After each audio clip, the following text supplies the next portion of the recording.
Cherchant toujours à sensibiliser davantage les jeunes Européens à ce que représente le volontariat, ses richesses, mais aussi ses risques et ses dérives, Service volontaire international a également pour but de rapprocher l'enjeu du volontariat auprès des représentants politiques travaillant au sein de l'Union européenne. Ainsi, à l'occasion de l'année européenne du volontariat, l'association a décidé de continuer son implication associative et citoyenne en se rapprochant de certains parlementaires de toutes orientations politiques pour évoquer avec eux les enjeux du volontariat. Cela concerne non seulement les façons de mieux promouvoir le bénévolat et la coopération internationale entre jeunes de tous les pays, mais également les problèmes de mobilité au sein de l'espace Schengen pour les volontaires étrangers venant effectuer une mission en Europe. En effet, n'existant aucun visa attestant pour ces personnes du statut de volontaire à part entière, et n'étant ni des travailleurs ni des touristes, l'organisme souhaite soumettre une question au Parlement quant à une réforme et à une évolution du bénévolat et du service de volontariat en Europe. Puis, le SVI continue à lutter contre les dérives du volontourisme. Pour cela, nous envisageons de porter cette problématique devant les instances européennes et ses représentants, afin de toujours mieux informer les jeunes souhaitant s'impliquer dans le bénévolat, espérant prévenir et limiter les pièges dans lesquels de nombreux jeunes attirés par le volontariat tombent, tels que les offres d'agences déguisées en organismes humanitaires. Ces derniers contribuent en effet à une marchandisation du volontariat, où la recherche de profit et la disneylandisation des pays en voie de développement priment sur une véritable conception du bénévolat. Nous avons ainsi pu contacter quelques représentants politiques de la Commission de développement notamment, qui nous livrent leurs impressions et les perspectives envisageables au sujet du volontariat au sein de l'Union européenne.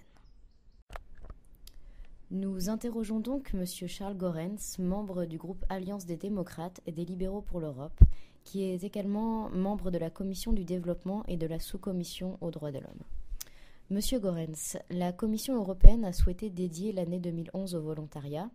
Or, certaines personnes ont tendance à croire que le volontariat est quelque chose de secondaire ou manquant de sérieux face aux défis que rencontre actuellement l'Europe. Qu'en pensez-vous? Et pour vous, quelle place tient le volontariat dans les enjeux européens aujourd'hui? Centré sur la coopération au développement d'abord, je dirais que le monde associatif est devenu un partenaire indispensable. Centré sur la coopération au développement, je dirais que le monde associatif est devenu un acteur indispensable dans la mesure où il peut intervenir là où les partenaires ou les acteurs institutionnels touchent à leurs limites. Je pense notamment dans un pays totalement désorganisé, où il n'y a pas de structure institutionnelle, où il n'y a pas où la République, comme on dit en France, n'est pas présente, ces acteurs peuvent créer ou contribuer à la structuration de la société. Prenons un pays comme la République démocratique du Congo, par exemple. Dans ce pays où tout reste à faire au niveau de la construction de l'État, on a beau essayer de développer des coopérations avec des institutions totalement sous-développées, et là il est important que d'autres acteurs interviennent pour créer des piliers de gouvernance locaux au niveau des municipalités, au niveau des acteurs non gouvernementaux africains par exemple. De ce point de vue, les ONG ont une fonction de pont une sorte d'interface entre nos pays et les pays partenaires dans le Sud. Très bien. Nous sommes donc une association, Service volontaire international, située à quelques minutes de la frontière française, et nous collaborons régulièrement avec le secteur associatif du nord de la France. Une Europe associative est en train de naître, mais par contre les aides européennes pour le secteur associatif restent coordonnées à un niveau national. Un Français doit par exemple passer par la délégation européenne à Paris et un Belge par Bruxelles, et ne sont pas pris en compte les distances et les rapprochements régionaux. Ne faudrait-il pas que l'Europe donne l'exemple en agissant de manière plus étendue et plus associative au lieu de rester dans une perspective parfois trop locale ? Si j'ai bien compris votre question, vous touchez là aux difficultés que rencontrent les associations, les fondations, les organisations non gouvernementales pour obtenir l'appui, notamment financier, budgétaire, à charge du budget de l'Union européenne. Voilà. Ça reste un casse-tête permanent parce que les critères de sélection sont tellement durs qu'il y a beaucoup d'associations qui perdent un temps fou pour remplir les fichiers, pour répondre aux questions, pour s'imposer tout ce labyrinthe à travers les institutions, je crois qu'il serait préférable que les ONG agissant au niveau national soient appuyées par leur État. Comme on s'inscrit quand même dans un développement des fonds mis à la disposition de la coopération au développement assez important, on sera à 0,7% en 2015. Si les États restent conformes aux engagements pris en 2005 dans le cadre du consensus européen de développement, donc de ce point de vue, l'argent devrait être développé davantage. Alors on pourrait faire en sorte que les ONG nationales, agissant au niveau national, respectivement local, soient appuyées par le ministère ou les instances en charge de la coopération au développement. Et par contre, je ne dirais pas que l'Union européenne devrait se priver de financer des organisations non gouvernementales. Je ne veux pas dire cela, mais je crois qu'elle devrait privilégier davantage celles qui agissent dans le cadre des compétences qui sont avant tout celles de l'Union européenne, notamment la coopération régionale avec l'Afrique, par exemple l'Afrique de l'Ouest. Là aussi, il y a des mouvements qui se font. Et des ONG européennes ayant une dimension, la masse critique pourrait s'impliquer dans ce genre de coopération à charge, bien entendu, du budget de l'Union européenne.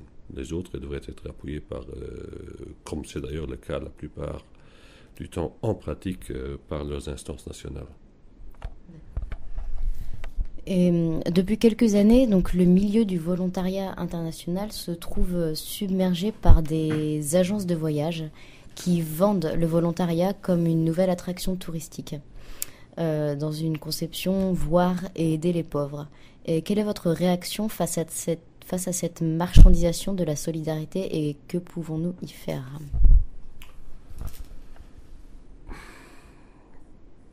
Je ne sais pas quelle ampleur ce mouvement a pris. Je suis d'ailleurs assez surpris de vous voir poser cette question. De mon point de vue, les responsables d'organisations de voyage, les bureaux de voyage, n'ont pas grand-chose à gagner dans ce genre de business. Ils font souvent payer à des jeunes qui souhaitent faire du volontariat des tarifs très élevés pour les envoyer faire des missions. Et c'est dans un but purement lucratif. Moi, je crois que ce qu'on peut opposer à ce genre de situation, c'est une approche critique. D'ailleurs, les jeunes sont pour la plupart du temps extrêmement critiques et les associations auxquelles ils adhèrent le sont aussi. Je crois qu'il ne faut pas exagérer ce danger. S'il existe, c'est absolument condamnable. On ne fait pas de l'argent sur le dos des gens qui vivent dans la misère et qui sont dépourvus de l'essentiel. Ça, c'est absolument répréhensible.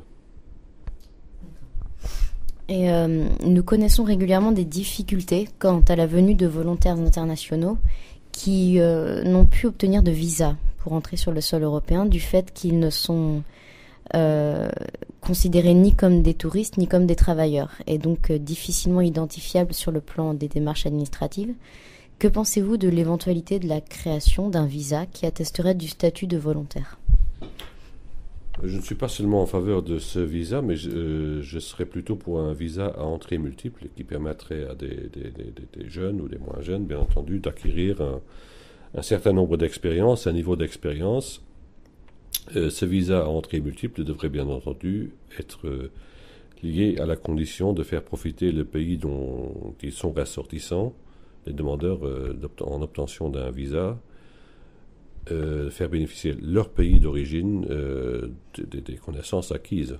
Donc ça, ce serait un statut spécifique répondant à ce genre de situation. J'étais moi-même, quand j'assumais la fonction de ministre de la coopération au développement dans mon pays, demandeur pour offrir davantage de bourses d'études à des étudiants africains, à condition qu'au terme de leurs études, sanctionnés d'un diplôme, bien entendu, ils aillent mettre à la disposition, faire profiter leur pays d'origine, de leurs connaissances pendant un certain nombre d'années. Pas pour toujours, on ne peut pas créer des choses immuables, mais ce serait une façon intelligente de s'inscrire dans le dialogue de sourds entre ceux qui veulent tout et ceux qui n'accordent rien. Et pensez-vous qu'il y a une chance aujourd'hui que le Parlement, que cette question puisse passer au Parlement et obtenir une possibilité d'être mise en œuvre? Je crois que la commission de développement du Parlement européen devrait être en fait le protagoniste de cette initiative et de proposer à d'autres commissions responsables, notamment pour les migrations, et aux instances de la Commission, bien entendu, et du Conseil des ministres, ce genre de solution.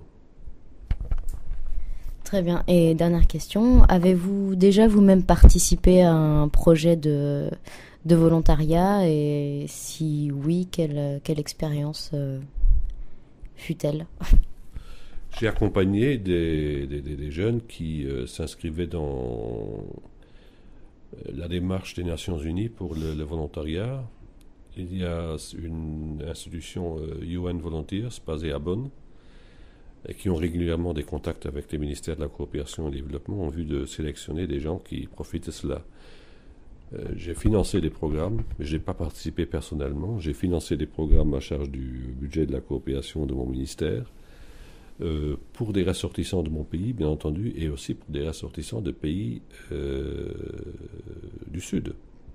Par exemple, au Cap-Vert, on a fait profiter de cette formule des jeunes gens originaires du Mali. Et c'est une bonne expérience. Il faut aussi développer des coopérations sud-sud dans ce domaine. En fait, ce sont des coopérations nord-sud-sud parce que c'est le nord qui finance et c'est le sud qui coopère.